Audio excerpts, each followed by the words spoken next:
Take my advice. Whether it's in life, work, building your career, or starting a business or investing, you must choose a place where the rules are clear, order is maintained, and people respect contracts and are easy to deal with. If you find yourself surrounded by a bunch of unreliable people, no matter how capable you are, you'll still feel helpless. I'm saying this from personal experience because we just helped a client get approval for what you could call a very challenging construction project, an extension in the backyard. It's in one of Melbourne's established, desirable neighborhoods, and the house itself is in a fantastic location. Step outside and you see a park, and it's just a short walk to a train station. But the client wanted to add something to the backyard, a roofing house. I won't go into the details, but those who know understand that this is an extremely complicated approval process. However, this time, our dealings with the council were actually very pleasant.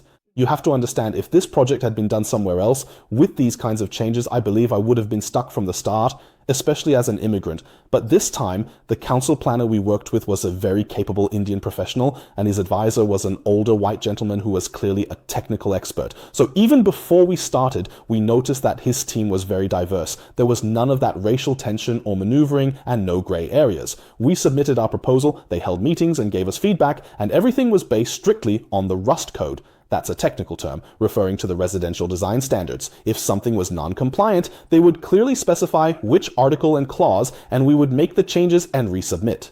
No one made things difficult for us just because we were Chinese or immigrants, or because we didn't have connections. After 2 rounds of back and forth, we got the approval stamped directly. Previously, I lived in Jiliang for a few years, and that's a small place. Honestly, it's hard to describe. If you don't spend months playing bureaucratic games, going in circles, or even engaging in some social maneuvering, your documents can really end up sitting at the bottom of someone's drawer, gathering dust.